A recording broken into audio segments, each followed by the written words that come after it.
Hello everyone, आप सभी का लीगल ऑनेस्ट चैनल में स्वागत है। दोस्तों, इस वीडियो में हम संप्रभुता के बारे में पढ़ेंगे। ये बहुत ही इंपॉर्टेंट क्वेश्चन है जो कि हमारे एग्जाम में आ सकते हैं 10 नंबर में। तो चलिए समझते हैं ये क्या होती है संप्रभुता। संप्रभुता शब्द पुराने फ्रांसीसी शब्द सॉवरेन से लिया गया है, जिसका अर्थ है किसी क्षेत्र के भीतर सर्वोच्च शक्ति, किसी भौगोलिक क्षेत्र या जन समूह पर सत्ता या प्रमुख के संपूर्ण नियंत्रण को संप्रभुता कहा जाता है।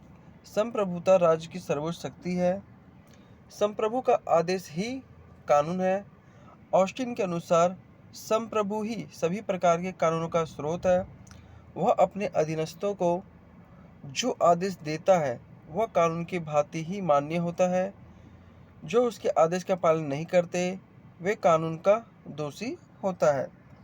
संप्रभुता शब्द को अंग्रेजी में सोवरेनिटी कहते हैं।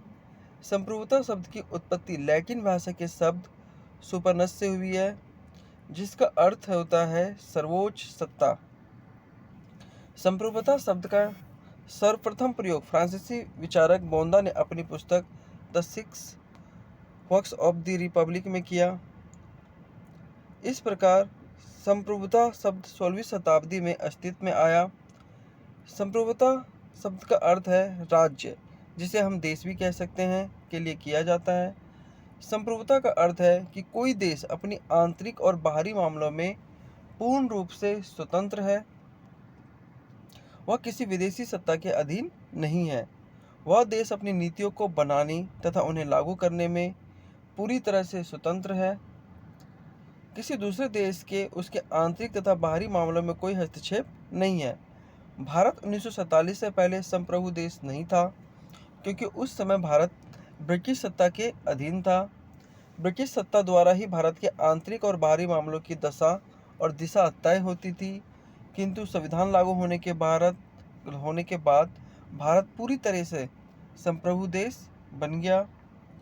वह देश अपने नीतियों को बनाने तथा उन्हें लागू करने में पूरी तरह से अब स्वतंत्र हो गया। मतलब हमारा देश किसी दूसरे देश के उसके आंतरिक तथा बाहरी मामले में कोई हस्तक्षेप अब नहीं है। तो इसे ही हम संप्रभु कहते हैं, संप्रभुता कहते हैं, जहाँ पे कोई भी अन्य देश उनके आंतरिक और बाहरी मामलों में हस्तक्षेप नहीं कर सकता है। वीडियो अच्छा लगा है तो वीडियो को लाइक कीजिए, चैनल को सब्सक्राइब कीजिए। मैं बहुत शॉर्ट में बना रहा हूँ। एग्जाम में आप इनको और भी अच्छे तरीके से एक्सप्लेन कर सकते हैं, पॉइंट्स वाइज लिख सकते हैं। धन्यवाद।